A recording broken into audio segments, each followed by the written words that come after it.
PMC ध्यान नेपाल में आप सभी का हृदय से बहुत बहुत स्वागत। सभी को मेरा आत्मवंदन। अपने प्रिय गुरु ब्रह्म ऋषि पितामह महाअवतार बाबा जी, सभी आध्यात्मिक और आराध्य गुरुओं को साष्टांग प्रणाम करते हुए हम आज का सत्र आरंभ करेंगे। और आज जैसा कि हम सभी जानते हैं कि डॉक्टर गुरपिंदर जी बहुत ही अच्छी सीरीज कर रही है हमारे साथ, अवधूत 24 गुरुज। तो डॉक्टर गुरपिंदर जी को मैं पूरी ग्रुप की तरफ से हार्दिक हार्दिक स्वागत करती हूँ। उनका बहुत बहुत आभार, अपना समय निकाल कर वो हमें ज्ञान दे रही हैं और बहुत सुंदर मेडिटेशन कराती हैं। तो जी, over to you Gurpinder ji, please welcome. Thank you masters, मुझे अपना साथ देने के लिए और मुझे सुनने के लिए, ये प्यार देने के लिए, साथ देने के लिए।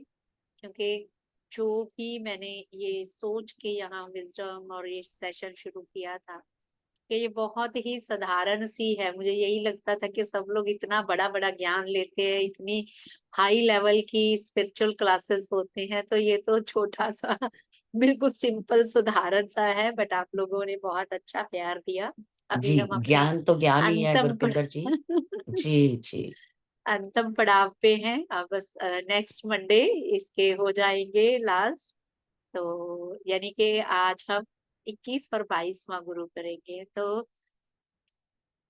आप सबके भीतर बैठी उस अवेयरनेस, कॉन्शियसनेस को नमन करते हुए हम अवधूत चेतना को आह्वान करते हैं कि वो हमारा साथ दें, हमारे साथ बने रहें, ताकि जो एक कॉमन सेंस की अवेयरनेस की यात्रा उन्होंने सिखाई कि कैसे अपने आसपास के प्रति हमें सजग रहना है, संवेदनशील रहना है। क्योंकि अगर हम सजग और संवेदनशील होंगे तभी हम आसपास जो जितने छोटे छोटे ऑब्जेक्ट साइन दिए, अगर हम संवेदनशील होंगे तभी उनसे कनेक्ट कर पाएंगे। अगर हम हद से ही ज्यादा ड्राई और उसमें अपनी जो, जब हद से ज्यादा हम ज्ञानी भी होते हैं तो एक वो ड्राईनेस, इंटरनल ड्राईनेस आ जाती है कि नोबॉडी कैन टीच अस, है ना, हमें तो सब आता है।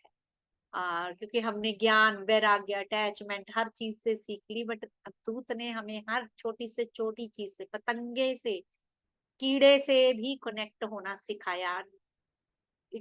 कनेक्ट होना ही नहीं, उसको अपना गुरु मान के नमन करना भी बताया। मतलब अ, कितनी गहरी सोच है और कितना गहरा और कितना ब्रॉडर प्रोस्पेक्टिव है। यहाँ हम हर चीज को कह देते हैं कि अगर शरीर में भी कोई हमें बोलता है, हम बोलते हैं ना कि शरीर में भी गुरु नहीं चाहिए। नहीं चाहिए, हमें पता है हमारे भीतर है। बट उस भीतर वाली को भी जगाने के लिए कोई ना कोई चाहिए होता, साधन होता है। नहीं तो हम अकेले होते यार, दुनिया में हम अकेले होते। Why we are living in society. तो वो एक पड़ाव के लिए, लर्निंग के लिए गुरु होते हैं। और उन्होंने बताया कि कैसे गुरु चाहिए, वो आप खुद से भी किसी से सीख सकते। तो आज का अभी का जो विवरण है, अभी के जो आज के जो दो हैं, प्रवीण जी आ गए हैं, ठीक है। तो जब अवधूत जी मिथिला नगरी से निकल रहे थे, मिथिला नगरी से सबको राजा जनक की याद भी आती है। तो मिथिला नगरी के ये दो इंसिडेंट्स हैं, जब वो वहां से उस नगरी में रह रहे थे कुछ दिनों के लिए और वहां से पास हो रहे थे। जैसे होता है ना कि जब चतुर्मास होता है, तो जो एक टाइम होता है जब कहीं एक जगह टिक के रहना पड़ता है, तो वो कहते हैं मैं मिथिला नगरी में रह रहा था। तो मिथिला नगरी में जब हम भिक्षा लेने जाते या इधर उधर जाते, तो मुझे पता लगता कि शाम होते ही एक घर के आगे जो अच्छे अच्छे ठाठ पाठ वाले लोग थे, उनके रथों का, उनका आना जाना उस घर के आगे पहुंचना शुरू हो जाता शाम होते ही। तो तब कहते मुझे पता लगा कि वो नगर वधु जिसको बोलते हैं, एक प्रोस्टिट्यूट जिसको डांसिंग गर्ल भी बोल सकते हैं, एक नाचने वाली थी, पिंगला था जिसका नाम, बहुत ही खूबसूरत, इतनी खूबसूरत कि वो जब अपने ग्राहकों के साथ उनको रिसीव करने आती या उनको सी ऑफ करने आती, उसकी एक झलक पाने के लिए आम लोग धक्का मुक्की करके खड़े रहते थे। वो इतनी खूबसूरत थी और इतनी महंगी थी कि उसका डांस देखने या उसके सानिध्य में बैठने की आम बंदा कोशिश ही नहीं कर सकता था। तो इसलिए उसकी एक झलक पाने के लिए लोग मारो मारी करते थे। कहते पहले मैंने ये चीज देखी, और जैसे होता है कि बार बार मिथिला नगरी आना जाना, तो कहते कुछ वर्षों के बाद जब फिर से मैं मिथिला नगरी गया, तो तब देखा कि वहां पे अभी इतना भीड़ या इतना जमावड़ा नहीं है आने वालों का। जो उसके ग्राहक आते थे, जो रथों में आते थे, मंत्री आते थे, बड़े बड़े लोग आते थे, जनसाधारण भी थे लेकिन पहले जितने नहीं थे। तो कहते वो उसको पहले तो होता था उसको देखने के लिए, लेकिन जैसे जैसे समय बीतता जाता तो वो दरवाजे पे खड़ के वेट करती थी कि कोई आएगा, क्योंकि वो उसने अपनी जो सेल्फ, वो उसकी वैल्यू इतनी ज्यादा ऊंची कर रखी थी। और इतना वो था, उसको अति आशा बोलते हैं इसको, जिसको बोलते हैं ना हाइपर, मतलब असेसमेंट अपनी, के हाँ। लेकिन ये चीज है कि एक यौवन का टाइम देखा था और एक अब का टाइम जब वो एक ढलान पे, उम्र की ढलान पे थी। तो वो कहते कि ऐसे ही करते करते एक कई दिन बीते और एक दिन वो खड़े खड़े वहां पे बैठ गई और रोने लग गई। तब कहते मैं पास में गया, तो तब उसने बताया कि मुझे क्या होता था कि जो एक होता था ना कि एक महंगे से महंगा ग्राहक मेरे पास आएगा रोज की, जिसको टेक इट ग्रांटेड लेते हैं हम, तो वो अति आशा थी कि मेरी वैल्यू तो ऐसी ही रहेगी। लेकिन धीरे धीरे जब वो वैल्यू कम होने लगी, तो तब उसको जो, वो हर रोज सोचती थी कि अभी कोई आएगा, फिर उसको बाहर खड़े होके, और फिर उन लोगों का भी जो लोग उसके दीवाने होते थे कि दूर खड़े होके उसको देख रहे होते थे। अब जब वो एक उम्र के उसमें एक समय में जब वो अपने दीवार पे, अपने गेट पे, दरवाजे पे खड़े होके वेट कर रही है, तो जो लोग उसके लिए झलक देखने के लिए मजबूर होते थे, उन लोगों के लिए भी वो आम बात होगी कि पिघला कड़ी है, nobody care about this. जब वो बिल्कुल अकेलेपन में रह गई, तो जब टूटी, तो तब अवधूत कहते, फिर मैं जब पास में गया तो कहते तब उसने बताया कि यही अगर मैंने सत्कर्म में अपना समय लगाया होता, तो आज ये मेरी दुर्दशा ना होती। तो वो कहते अपने पश्चाताप के चरम पे डूबी हुई और दूसरों को सावधानी पूर्वक जिंदगी बिताने का संदेश देती हुई उस पिघला को मैंने चरण स्पर्श करके, उसके चरणों पे अपना सर टेक के उसको मैंने गुरु माना। कि उसने मुझे क्या बताया कि जो अति आशा में हम लोग, अति आशा के कारण मनुष्य जो है दुख अपने बना लेता है, अपने आसपास सफरिंग्स बना लेता है, ओवर एक्सपेक्टेशंस लोगों से, और जो के समय आने पे पता ही है कि ये सब कुछ रहने वाला नहीं है, एक दिन जाएगा ही जाएगा। तो वो जब उसमें एक सबर संतोष उसके बाद आया, तो वो एक पोइट, मतलब पोइटेस, कवित्री बनी उसके बाद वैराग्य में। और उसकी पोएम्स वगैरह हैं भी। तो उसकी एक पोएम की, मतलब वो इतना संस्कृत में नहीं आता था, तो उसकी वो है जिसको बोलते हैं, ट्रांसलेशन लिखी है कि मनुष्य आशा की फांसी पर लटक रहा है, इसको सिर्फ केवल ही केवल एक वैराग्य की तलवार ही काट सकती है। मनुष्य हर पल अति आशा की फांसी पर लटक रहा है। हो रहा होता है ना कि वो मतलब हद से ज्यादा उम्मीद, हद से ज्यादा इच्छाएं, और वो उस पे लटक रहा है। इसको केवल और केवल एक वैराग्य की डिटैचमेंट, जो समझ से आ जाए, जैसे उसको आया। एक ये नहीं कि किसी के समझाने पे, देखो यहाँ पे अब दूत बता रहे हैं, तब तक वो उसके पास नहीं गए थे।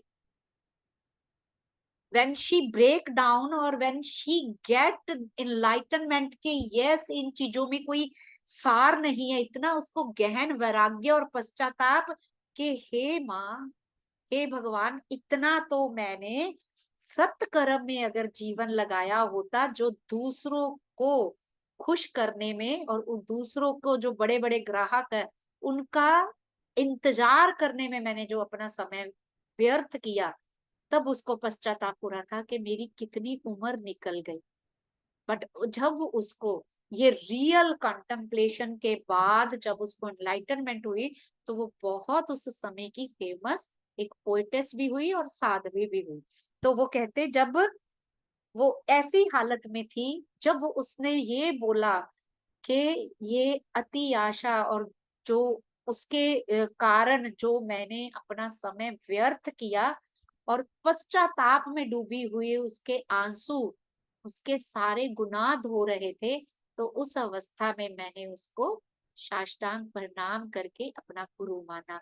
तो मास्टर्स, यानी कि जो अति भोग, अति आशा और अति जो ये होता है ना, हद से ज्यादा अपने उस पे विश्वास था उसको, यौवन पे, अपनी अपनी कला पे विश्वास था कि मेरे से ज्यादा अच्छी नर्तकी कोई नहीं है, लेकिन उम्र के हिसाब से वो चीज, जो लोग उसकी एक झलक पाने के लिए तरसते थे, उम्र की एक ढलान पे वो खुद दरवाजे पे खड़ी है, वेट कर रही है कि कोई एक जन आ जाए, क्योंकि गुजर बसर उसी से ही चलता था, उसके ग्राहकों से ही उसका चलता था।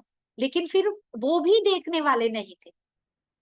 तो ये चीज कितना, जब ये इसको पढ़ा था, तो फिर वही कई बार होता है ना, जब बॉलीवुड में भी हम पढ़ते हैं कि एक टाइम पे पूरे उसमें है, और जब डाउनफॉल आता है तो कोई सुइसाइड करता है, कोई नशों में चला जाता है। जैसे आजकल यूट्यूबर और टिकटॉक स्टार्स का भी बहुत जनों की सुनने को मिला था कि जब वो व्यूज कमाने शुरू हो जाते हैं, लाइक्स कमाने, लोग डिप्रेशन में चले जाते हैं, सुइसाइड। तो ये नेम एंड फेम का नशा जब उसका टूटा, वो डिप्रेशन में नहीं गई, वो इनलाइटन बन गई, क्योंकि उसने उस चीज को समझ के साधा, साध के इमीडिएट करेक्शन करके यू टर्न लेके अपनी जिंदगी उसने संवार ली। तो इस तरह अवधूत की जो गुरु बनी, पिंगला वैश्या जिसको बोलते हैं, मिथिला नगरी में। और ऐसे ही मिथिला नगरी में घूमते घूमते उन्होंने जो है एक बाण बनाने वाला और जो लोहार है, उससे क्या सीख मिली, वो परवीन जी अभी हमें बताएंगे। Over to you Parveen ji.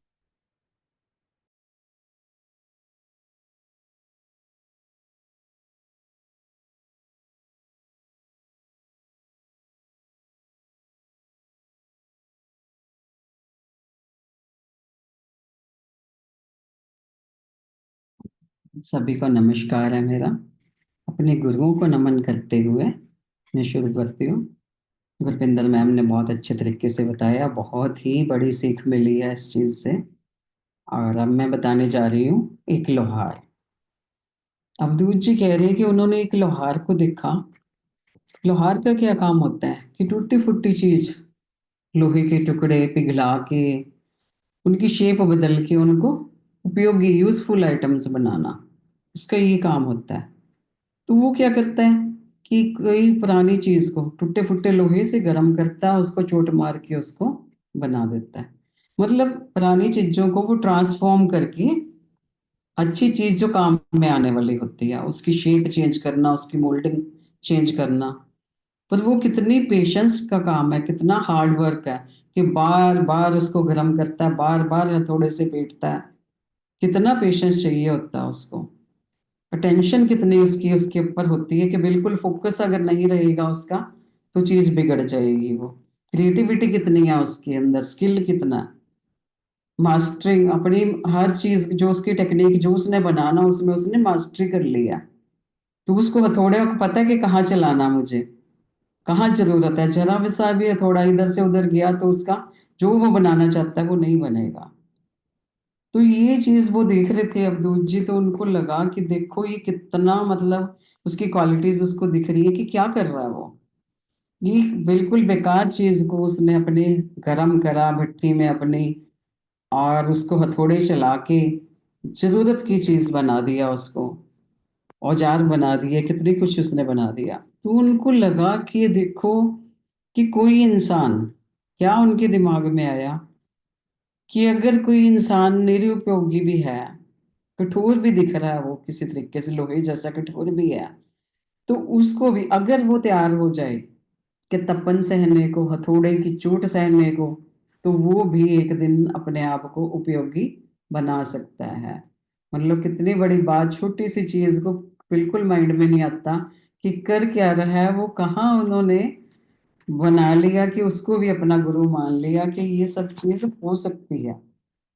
कि क्या मतलब साधक है चाहे कोई संसारिक है, तो उसको बस इंसान को उन्होंने समझाया कि स्ट्रेंथ अपने अंदर इतनी बनानी चाहिए कि जो भट्ठी की तपश है वो सह सके, हथौड़े की चोट को सह सके, पेशेंस रखे कि कुछ निखर के आएगा।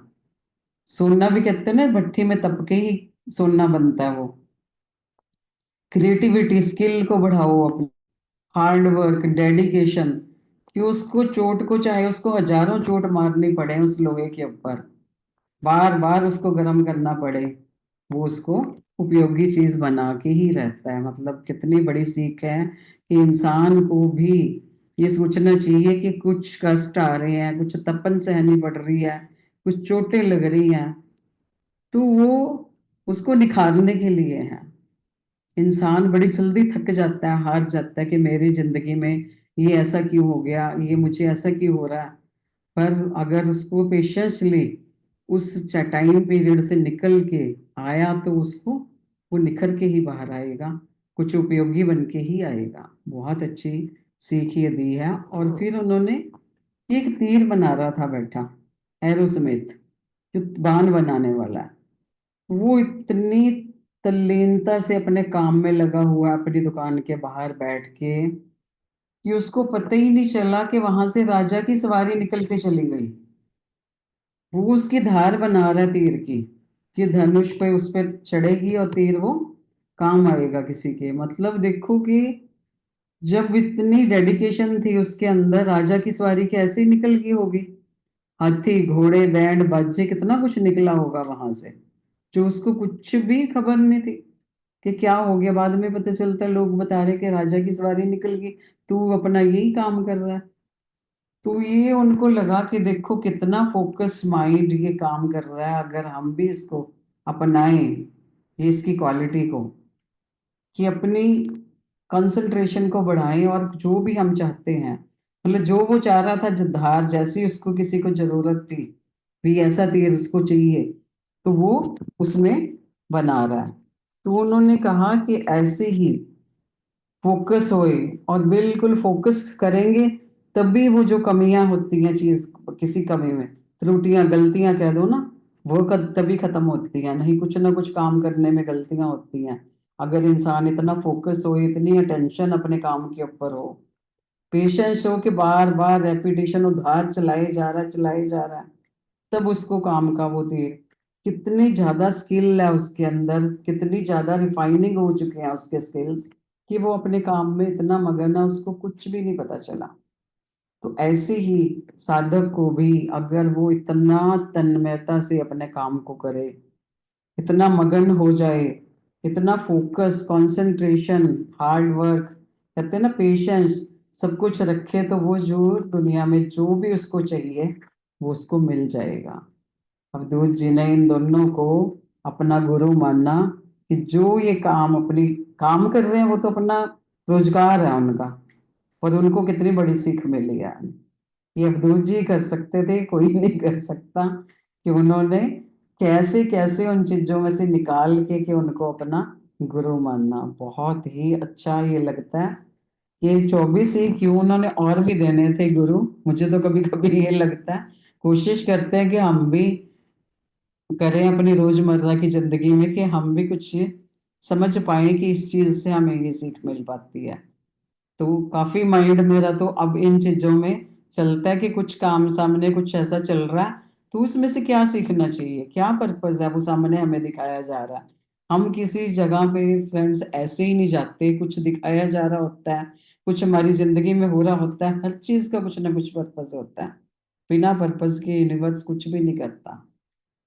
Thank you so much Gurvinder ma'am, मुझे अपने साथ जोड़ने के लिए। बहुत ही मजा आ रहा है। ओवर टू यू, कुछ आपने ऐड ऑन करना हो इसमें। अच्छे से यहाँ पे मास्टर्स ये दोनों स्टोरीज हैं जो यहाँ पे इनके सार में भी लिखा है, उन्होंने अवधूत बताते हैं कि जब सत्व बढ़ जाता है तो तब रजस और तमस अपने आप ही खत्म हो जाती है। तो पिंगला ने भी ऐसे ही किया, जब वैराग्य आया उसके अपने अंदर को झांका तो सत्व बढ़ा उसका। और वो भी जो तीर बनाने वाला भी था, वो पूरी तरह अपना धर्म का पालन करते हुए उसमें मगन था, सत्य के साथ था कि मुझे मुझे जो राजसी ठाठ बाट जा रही है उससे मुझे कोई मतलब नहीं। तो इसीलिए कि जब रजस सत्व जब बढ़ जाता है, डोमिनेट हो जाता है, तब रजस और तमस धीरे धीरे अपने आप ही लोप हो जाते हैं। यस, जीवन चलाने के लिए चाहिए, पर आजकल हम बल्कि सत्व को हम सिर्फ पर्दे के पीछे रखते हैं। हमारा जो सामने की जिंदगी है उसके लिए रजस का तो इतना ज्यादा वो रखते हैं कि पूछो मत। और उसी को रजस को मेंटेन करते करते कब हम तमस में चले जाते हैं वो भी नहीं हमें पता चलता। इसलिए थैंक यू जी। और किसी ने कुछ ऐड करना हो? अभी बस 23rd एंड 24th रह गए हैं, वो नेक्स्ट मंडे करेंगे। और अगर हो सकेगा, संतोष जी अगर परमिशन देंगे तो एक मंडे हम सबसे बाकी के सारे गुरु रिवाइज, अगर एक एक लाइन भी कोई सबको, तो वाइंड अप डे हमारा ऐसा होना चाहिए अवधूत की विजडम। ये 24 जने अगर हम हैं ग्रुप में तो 24 जने ही एक एक गुरु के बारे में थोड़ा थोड़ा बताएं, तो वो कंक्लूजन होनी चाहिए हमारी। यस मैम, मैं हूँ आपके साथ में। आप बोलोगे तो मैं जरूर एक मेरे सदगुरु के बारे में बोलूंगी। यस रीटा। मैं ये कहना चाहूंगी, जो गुरपिंदर जी ने बताया उसमें यही है कि excess of everything is bad. जब हम किसी एक चीज के साथ बहुत ज्यादा जुड़ जाते हैं तो फिर वो अति जो है वो हमें दूसरी जो अच्छी चीजें हैं उससे हटा देती है। इसीलिए पत्री जी भी कहते थे ना, हमेशा मिडिल पाथ फॉलो कर, कि बहुत ज्यादा मतलब स्पिरिचुअल भी नहीं होना चाहिए, तो बहुत ज्यादा फिजिकल लाइफ में भी नहीं होना चाहिए। अब वो जो लेडी थी वो सिर्फ पैसा कलेक्ट करना चाहती थी। उसका एक ही एम था कि मैं जितना ज्यादा से ज्यादा ग्राहकों से लूट लूं उतना ही मेरे लिए बड़ा स्मूथ निकल जाएगा। उसने कभी सोचा ही नहीं ना कि मेरे शरीर का कुछ और भी उपयोग है। तो वही बात है कि बस एक ही दिशा में नहीं, इतना इतना ज्यादा नहीं बहना चाहिए कि हम दूसरी चीजें सोच ही ना। और परवीन जी ने भी जो कहा मुझे बहुत अच्छा लगा कि कंसंट्रेशन बहुत अच्छी चीज है। उसने क्योंकि हमें भी तो यही कहते हैं ना कि सांसों के साथ जुड़े रहो। जब सांसों के साथ जुड़े रहेंगे, कंसंट्रेशन बनाएंगे, तभी तो समाधि अवस्था आएगी ना। और अगर हम इधर उधर काम करते हुए भटकते रहेंगे, ध्यान करते हुए अगर हम हमारा ध्यान विचारों पे चला जाएगा तो फिर वो समाधि अवस्था नहीं आ सकती। तो कंसंट्रेशन चाहिए। एटलीस्ट जिस समय हम जो काम कर रहे हैं उसमें पूरी कंसंट्रेशन होनी चाहिए। Thank you so much Parveen ji और भूपिंदर जी, जो मुझे थोड़ी सी समझ आई मैंने वो बताया। आप लोग बाकी थैंक यू लोग रीता ऐड जी। करिए। Thank you. बहुत अच्छा रीटा मैम। वही चीज है ना कि जिस काम को करो अपना 100% देके करो, जिस टाइम जिस काम में है। दूसरा पकड़ेंगे, दूसरा 100%। तो वो तो जैसे पत्थर का भी बताते हैं ना, बड़ा अच्छा बताते हैं कि पत्थर देखो हम आते जाते पाँव से किक कर देते हैं, है ना। और एक पत्थर दूसरे पत्थर को कहता है कि हमारी भी क्या जिंदगी है, जो जब जाता है पाँव मार के चला जाता है। तो एक बार वहां से एक वो स्टेचू बनाने वाले होते हैं ना, क्या कहते हैं उनको, जो मूर्ति का मूर्तिकार, तो वो जा रहा था। हाँ जी। तो उस वो रास्ते में पत्थर ही देखते हुए जा रहा था कि कौन सा पत्थर मेरे काम का है।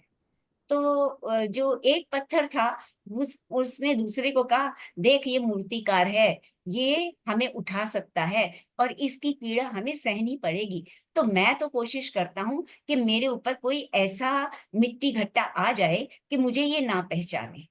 तो दूसरा पत्थर कहता है, अच्छा ठीक है, जो जिसकी किस्मत में है। तो जब वो मूर्तिकार जाता है तो उसको वो उन दोनों पत्थरों को देख रहा है।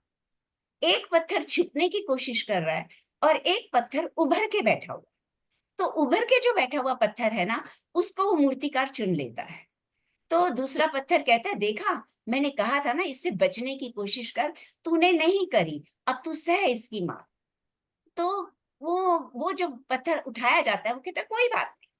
तो जब वो मूर्तिकार उसको खूब हथौड़े मार मार के उसकी मूर्ति बनाता है, वो मूर्ति मंदिर में रखी जाती है।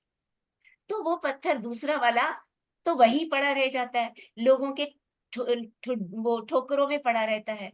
और वो पत्थर अब पूजा के काबिल हो गया, उसके ऊपर लोग फूल चढ़ाते हैं, धूप बत्ती जगाते हैं। तो फिर अल्टीमेटली वो पत्थर जब कहता है कि देख तूने कितनी मार सही, तूने कितनी प्रॉब्लम सही, तो वो कहता है देख आज मेरी वैल्यू बढ़ गई है।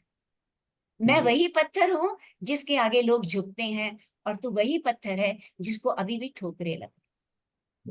तो अपनी जो हमने फ्यूचर बनाना है वो भी हमारे ऊपर ही है, कि अगर हम थोड़ा सा मेहनत कर ले, अपने शरीर को कष्ट दे ले, तो हम आगे बढ़ सकते हैं।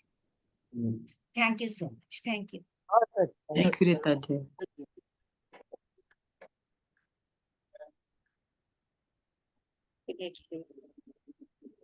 पत्थर तो, मूर्ति तो छिपी हुई है उसमें, लेकिन वो जो बनाने वाला आंख तो उसकी ही, उसको पता लगेगा कि किस पत्थर में से कौन सी मूर्ति निकल सकती है। तो विश्वास होना चाहिए प्रोसेस पे। हाँ, विश्वास होना चाहिए, और जो बनने को भी तो तैयार हो ना, तैयार हो, सबसे बड़ी है बात। ना। हाँ, पहनने को। जो बनने के लिए तैयार ही नहीं होगा, जो अगर पत्थर भी अंदर से पिलपला होगा, वो एक हथौड़े से जाएगा। Yes, thank you Rita. मैं एक बात कहना चाहती हूँ। अभी आपने जो उनके बारे में बताया कि जो मतलब नाचती थी और अपना उसका व्यवसाय था, या बहुत सुंदर थी, लेकिन दिया तो 100% उसी ने भी किया। तो उसने भी तो 100% दिया ही ना, अपने डांस में या अपने दूसरों को लुभाने में, या वो उसको उसके 100% का बाद में जो वो मिला, कि वो उसने एक टाइम 100% तक। दिया किस तरफ? यस, मार्ग उसने रास्ता फीड कौन किसको सा किया? था। हाँ। आम नहीं नहीं लोगों को मैं तो वो देखने भी नहीं देती थी, अपने घर के आसपास भी नहीं निकलने देती थी। वो सिर्फ जो बहुत हद से ज्यादा पैसे वाले होते थे, सिर्फ मैं वही मान अलाउड ली, होते वो थे। तो आपकी बात ठीक है, अति अति आपकी वो बात तो मुझे हाँ, समझ आई। लेकिन यस। जैसे मतलब अभी कह रहे ना कि डेडिकेशन, उसका भी तो अपने काम की तरफ डेडिकेशन ही था कि नहीं? बट डेडिकेशन में लोभ भी तो था ना, कितना बड़ा तामसिकता थी। जैसे अब रावण और असुरों का और सुरों का यही है ना, जो एक है उनमें भी युद्ध तो देव भी करते हैं, युद्ध दानव भी हम्म करते हैं। एक होता है, एक भलाई के लिए करता है, और एक मतलब दूसरे का दमन करने के लिए और अत्याचार करने के लिए करता है। ठीक, उसके पीछे की एक जो आग भावना है। खाना बनाती है, उसके एक मतलब आग सिर्फ घर जलाती। अपने हाँ, के लिए रह गया ना, उसका जो हाँ, था उसने वो सिर्फ अपने सिर्फ। लिए सोचा। हाँ, अपना वो स्वार्थ ही आ जितना गया। सोचा जमा ना। करती थी, हाँ, स्वार्थ भी हाँ आ गया, वही। और फिर वो जो दूसरों का तिरस्कार करती थी, वही तो कर्मा तो आ गए। जो हाँ आम हाँ, बंदे, ठीक ठीक। यहाँ स्टोरी को बड़े ध्यान से समझना है, कि जब वो अपने जो अमीर ग्राहकों को मतलब उनका वेलकम करने या उनको सी ऑफ करने हाँ। के लिए बाहर आती थी, थोड़ी सी झलक देखने के लिए आम लोग धक्का मुक्की करते थे, मतलब इतनी ज्यादा, और वो किसी की तरफ हम्म देखती भी नहीं। तो ये ठीक ठीक ठीक। वही है ना। हम्म अगर वो एक ऐसी वो होती जो अपने नृत्य की वो मतलब, यहाँ पे ये समझिए, उसको ये होता है कि मेरी कला है, मेरी कला अमीर के लिए भी है, गरीब के लिए है, जो गरीब भी के लिए आएगा भी आराम है, से बैठे आके मेरा नृत्य देखे। नाच देखे। हाँ। है ना। तो वो 100% तो सिर्फ पैसे वालों के लिए, और वो भी जो सिर्फ उसकी चॉइस के थे। जी जी जी। तो तभी ना कि जो रजस, और रजस भी नहीं था, तमस था वो, हम्म। पूरी तरह तमस था वो। जिस चीज में वो ठीक है। कंसंट्रेट कर रही थी, जिस जिस चीज में वो मेहनत कर रही थी, उसमें तो वो सक्सेसफुल थी, कि है ना। अपने आप को मेंटेन कर रही थी, अपनी डांस को, अपनी प्रतिभा को कर रही थी, वो तो उसमें तो सक्सेसफुल थी। लेकिन वो जो सक्सेस थी, वो जो उसकी कला तरीका थी, गलत था। उसका मिस यूज किया मिस वो यूज भी, और तरीका उसको ये गलत हो भी गया ना। एहसास नहीं था कि एक दिन ये यौवन जाना है, जाना। क्योंकि जी उसको ये रियलिटी का भी एहसास नहीं था ना। रियलिटी इज द रियलिटी कि यस, दिस बॉडी विल एक दिन जरा होगी, जी जौवन से जी। जर आएगा ही आएगा। कहते गुरबानी च भी कहते हैं ना, जर आई जोबन हारया।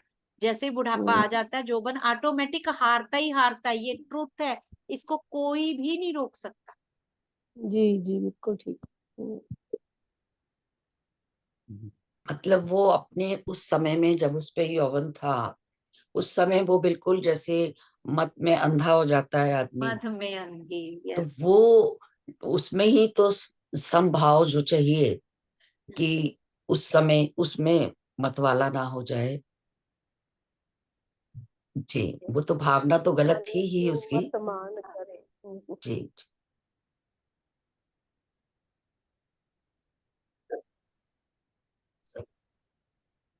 मेडिटेशन की तरफ चलें, या किसी का कोई क्वेश्चन? ऐसे होना चाहिए इंटरेक्टिव सेशन, फिर बिल्कुल। मजा आता है। जी जी। Thank you. So meditation music share करो। जी, मैं कर देती हूँ। हाँ ठीक है, आप म्यूजिक शेयर कर दीजिए। वेरी गुड, मैं भी आपकी प्लेलिस्ट ही चलाती हूँ। Very good, very good. जी जी। शब्द चला दो।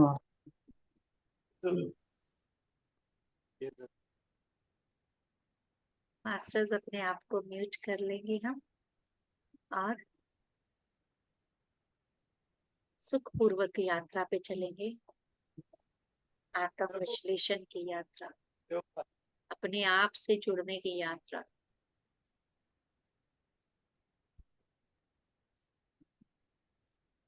जिस भी अवस्था में बैठे हैं, बिल्कुल सहज और सरल कर लेना है अपने आप को, और पूर्णता साक्षी भाव से अपने आप को देखना। तीनों लॉक लगा लेने हैं। अगर भाव आ रहा, अगर हाथ खुले छोड़ने का मन करता है, लेटने का मन करता है, जिस भी भाव में, जिस भी अवस्था में अपने सत्य स्वरूप के साथ जुड़ने को मन कर रहा है, सिर्फ उसी के साथ हो जाए मास्टर्स। कोई सोच नहीं, कोई विचार नहीं, केवल और केवल श्वासें, और श्वासों के साथ साधना मेरी। अपने श्वासों के साथ, अपने सत्य स्वरूप के साथ, ये श्वासें ही सत्य है मेरे इस जीवन का, उसके साथ अटैच हो जाना है।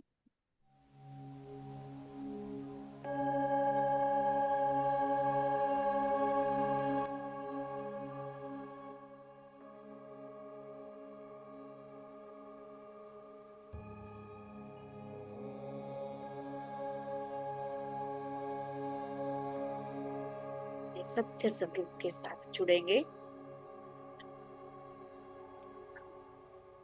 होश की यात्रा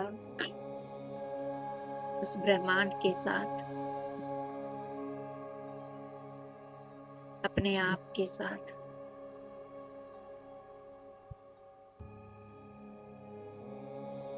प्यार से, कोमलता से इन श्वासों को अपने भीतर महसूस करना है।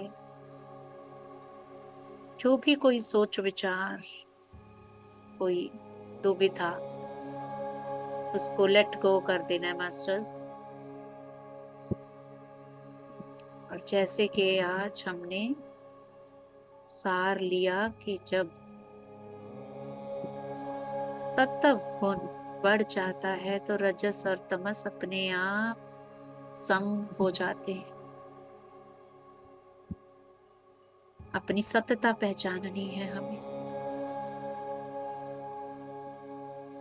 तभी अवधूत ने उस वैराग्य में भीगी हुई पश्चाताप की चरम सीमा पे पहुंची हुई और मुक्ति के द्वार पे खड़ी हुई पिंगला को चरण स्पर्श करके अपना गुरु बनाया।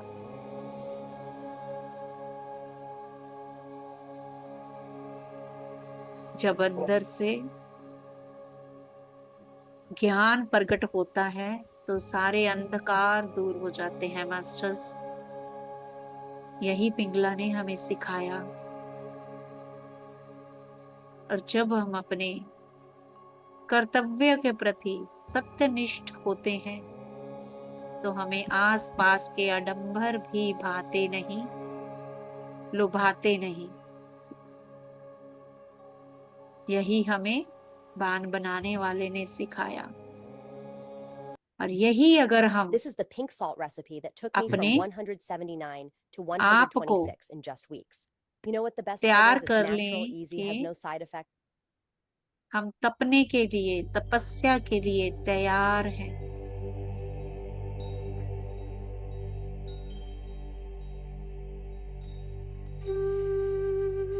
तो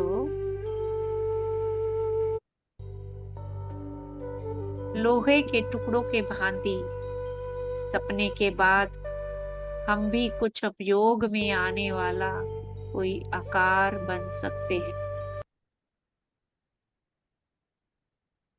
सो अपने आप को तैयार करना है अपने सत्व के साथ जोड़ने के लिए। मैं और मेरी श्वासें पूर्ण रूप से एक एक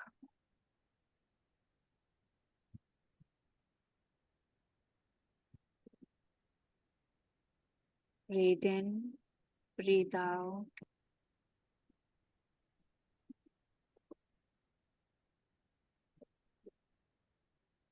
प्यार से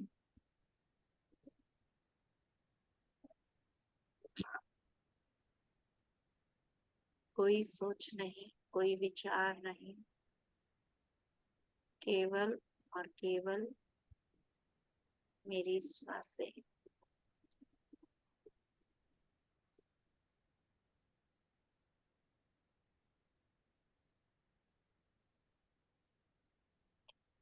हर श्वास मुझे अपने आप के साथ जोड़ रही है। प्यार से जुड़ते जाएं। जितना अपनी श्वास के साथ जुड़ते जाएंगे मास्टर्स, जितना अपनी श्वास के साथ, अपनी श्वासों के आलंबन से अपने भीतर डुबकी लगाते जाएंगे, हम सत्य के पास पहुंचते जाएंगे। जितना गहरा अपने अंदर सत्य का दर्शन करेंगे, रजस और तम अपने आप सम हो जाएंगे।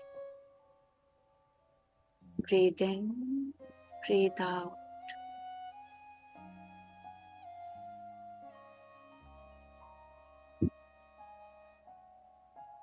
इनहेल और एक्सेल।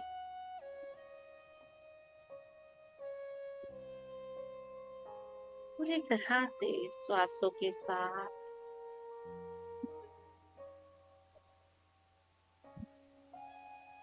ये मेरी श्वास है, मेरी प्यारी और कोमल श्वास है। जब सारा शोर खत्म हुआ और अपनी श्वासों के साथ, अपने आप के साथ उस अकेलेपन में समय बताया पिंगला ने, तो वो अपने भीतर के बुद्ध को पा सके। अपने भीतर के बुद्ध को पा सके। ये है अपनी श्वासों के साथ एक होने की अहमियत। एक साधारण स्त्री जो घोर तमस में, लेकिन जैसे ही वो अपने आप के साथ अपने भीतर उतरी, वैराग्य से, समझदारी से कंटेम्पलेशन की, पार पा गई वो। तो जीवन में हम कैसा जीवन जीते हैं परिस्थितियों के बस, वो अहमियत नहीं रखता। उस जीवन को जीते हुए हम क्या सबक ले रहे हैं, जीवन का सार कर्मों के लेखा पठन में वो भी आएगा। अपने श्वासों के साथ जुड़े रहना, पूर्ण रूप से एकाकार,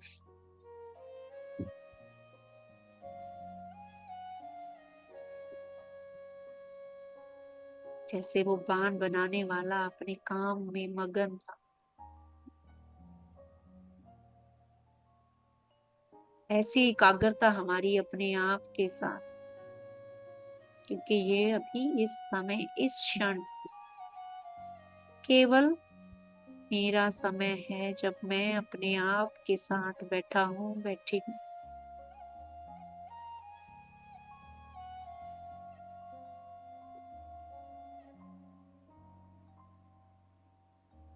Breathe in, breathe out.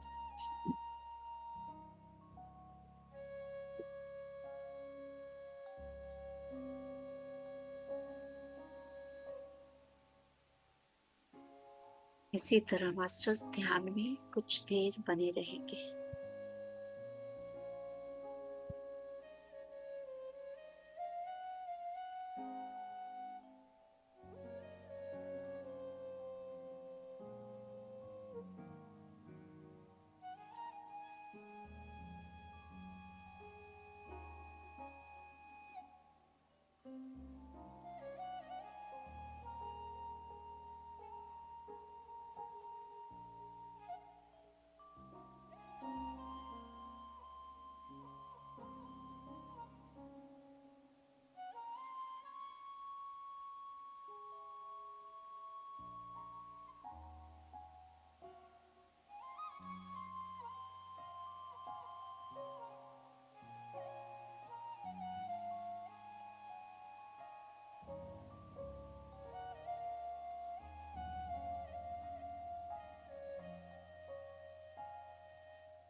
अंतर की यात्रा से बाहर और आएंगे मास्टर्स। जहां भी बैठे हैं उस आसन को महसूस करेंगे और उसको धन्यवाद करेंगे।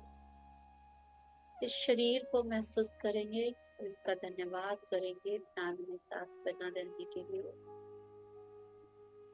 अपने मन का भी धन्यवाद करेंगे ध्यान में समता और शांति बनाने के लिए।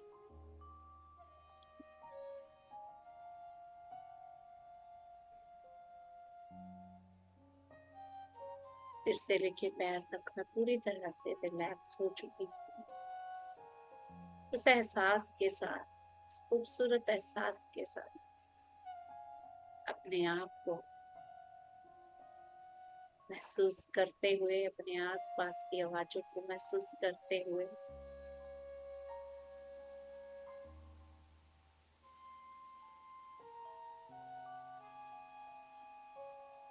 ससीम प्रेम आनंद को महसूस करते हुए धीरे धीरे अपने हाथों की उंगलियों को खोलेंगे और आंखों पे रखेंगे।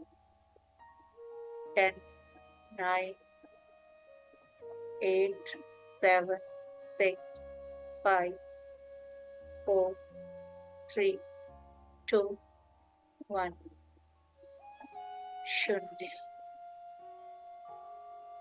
आंखें खोलते हुए कोमलता से एक फीकी सी मुस्कान के साथ जो भी ऊर्जा कॉन्शियसनेस की हमने धारण करी है उसको अपने हृदय में फिर से समाएंगे। Thank you, thank you, thank you masters, thank you for being with us, thank you for being with consciousness of higher masters, and thank you for being with awareness. Thank you, thank you, thank you. Thank you Gurpinder ji, बहुत सुंदर जी, thank you so much.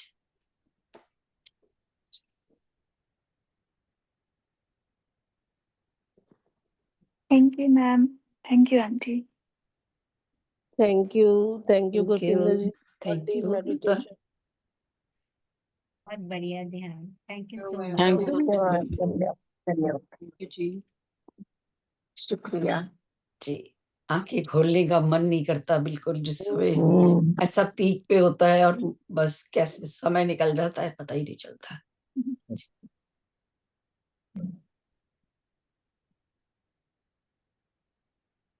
तो बहुत बहुत धन्यवाद आपका गुरपिंदर जी, परवीन जी। तो जैसा कि आप बोल रहे हो फिर हम नेक्स्ट टाइम करेंगे। उसके बाद हाँ, नेक्स्ट मंडे तो वो दोनों टॉपिक होंगे क्योंकि वो भी काफी बड़े हैं और जिसको बोलते हैं सार है सारे इसका, कि कैसे 24 तत्व हमने बोला कि 24 गुरु लिए 24 तत्व, और कैसे जो स्पाइडर और भृंगी से हम कैसे आगे सोल और उसके बारे में जाने के 2 गुरु हैं। हाँ, उसके बाद अगर नेक्स्ट मंडे हुआ समय तो इन सब के जो अभी तक 24 करे हैं हमने उनका एक एक पॉइंट, 24 जने तो हम हैं आज, अभी हम 24 ही हैं। पूरे 24 है। और भी कई जने होते हैं। तो अभी तक जो 24 गुरु किए हैं, अब दूत के गुरु उनके बारे में, जैसे अग्नि वायु पानी, उनके बारे में जो जो मेन हाई पॉइंट हैं वो सब लोग अपना अपना एक एक तैयार कर लेंगे और वो जो शेयरिंग वाला ग्रुप है उसमें नाम दे देंगे कि मैं इसके बारे में बताऊं। आप तो एक इसको बार थोड़ा वो सा 24 इंटरेस्टिंग गुरुओं की लिस्ट दे देंगे। 24 गुरुओं शेयर की एक बार लिस्ट